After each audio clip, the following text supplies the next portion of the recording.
Hi everybody, it is Dean Z speaking to you from my file reading chair, but I am not going to be reading a file today. Instead, I'm going to tackle a topic I've been interested in tackling for a while, which is Reddit. So every year at about this time, I get the results of a survey we do of the entering class asking, among other things, what resources did you use in the application process and did you find them helpful? And in the last few years, Reddit has been a very common answer. So that is intriguing to me because I am not very familiar with Reddit in the sense of I'm not at all familiar with Reddit.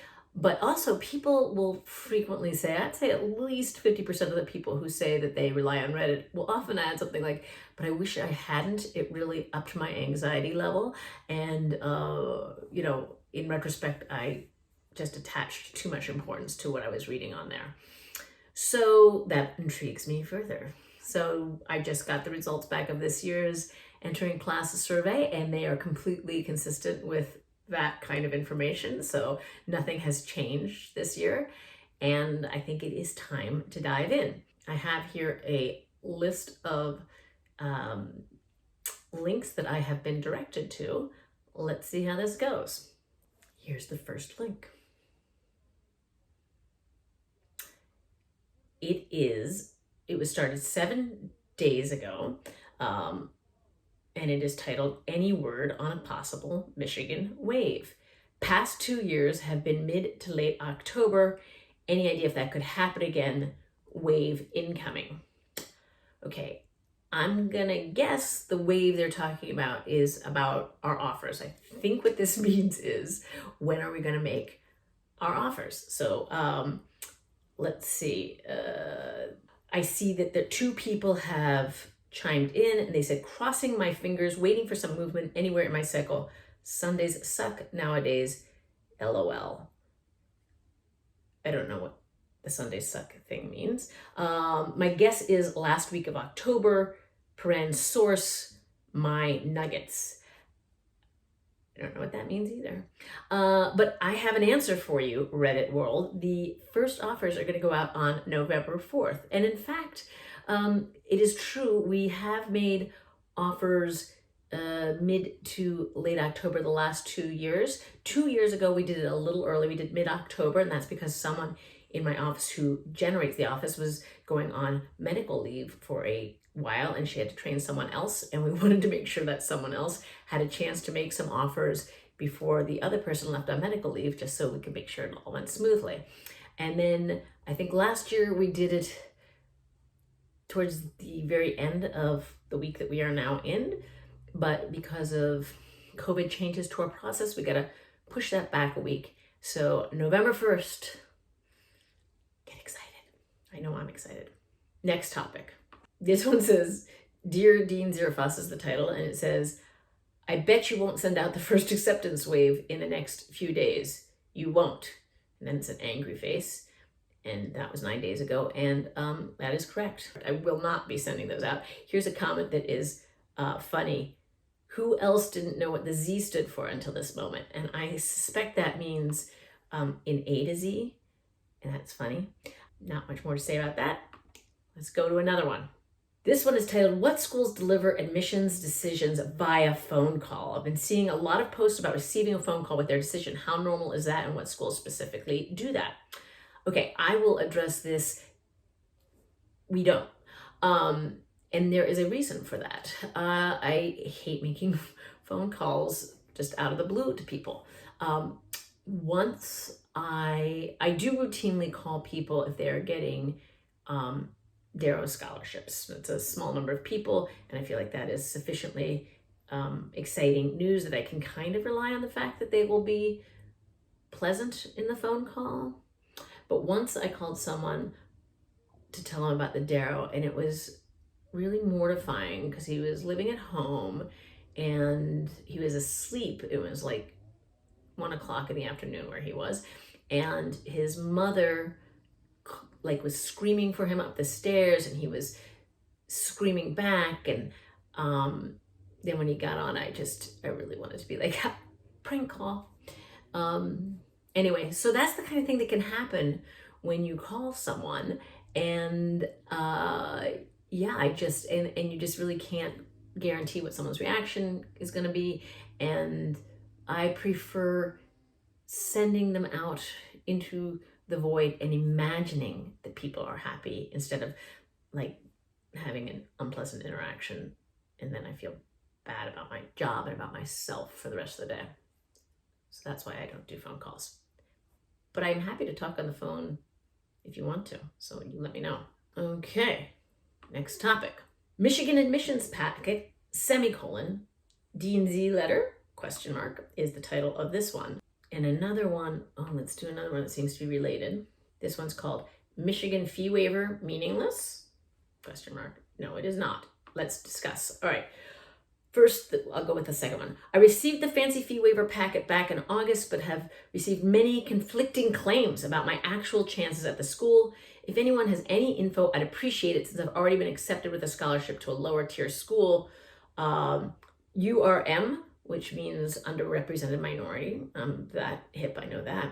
16X 3.4 are my stats. Sorry if it's the wrong format. I'm new here, LOL. I applied ED. I'm really just curious if there's a reasonable chance for me. Okay, first of all, I want to say this person there's enough info in here that I'm sure I could figure this out, but I am not going to. I'm not going to go, I'm going to wipe this from my head and I'm not going to figure out who this is. So, okay, let's just talk generally about, I should go back to the other one. Michigan admissions packet, D&Z letter. To any one of you who got one of the Michigan packets, is there any insider info behind it? Like if they mailed you one, does that mean you have a good chance of getting in? Or do they send them out for silly reasons or for generic reasons? Is the letter cookie cutter or personalized? Am I overthinking it? Also, if anyone is comfortable with saying, what did D&Z handwrite on your letter, if anything? Oh my gosh, so much to unpack in here. All right, I'm going to start with this one first. I want you to think about the idea that I am signing letters and often writing notes on the letters and doing it just for the hell of it. Like it's a lot of time. I take a lot of time writing these letters, and I would only do that if I thought, if this is the beginning of my investment in a group of people who will someday be our alumni. So no, it is not for silly reasons. I can tell you, I don't write notes on everybody's letter, and I'm going to guess that if I scroll down here, I'll see what people say I said. Sometimes it's very easy to write notes because there's enough info in there that, you've provided CRS that I can construct something to say, like you went to a school that I'm familiar with, or you have a major that, I think is particularly intriguing and unusual, or you've expressed an interest in an area of the law that we do a lot of. Sometimes there isn't any info like that, but I don't know, sometimes I'll just say, I hope you'll apply. And sometimes I don't do that because I'm tired and your name is deep in the alphabet. I realize now as a Z, I should go in reverse alphabetical order to be fair to the Z's. I feel like they probably get shortchanged in my letter writing. Also, I am aware from things people have told me in my office that people say they can't read my notes sometimes. And we have a little joke. It's that, like, if I can't think of anything to say, I'm just scribbling, and it's actually meaningless. That is not true. I just have terrible, terrible handwriting, and I apologize for that to everyone who's ever had to read my handwriting, including myself, because sometimes I write myself notes and I can't read them. I'm getting off track. Let's get back to, what does this letter mean? Okay, so I pick LSAT and GPA cutoffs for sending letters based on the past year's experience with admissions, like who applies, who gets admitted, and what's a reasonable prediction. So it definitely means something, right? Like if you're getting a letter from me, that means we admitted a significant amount of people with your stats, and that's why I think it is reasonable to send it to you.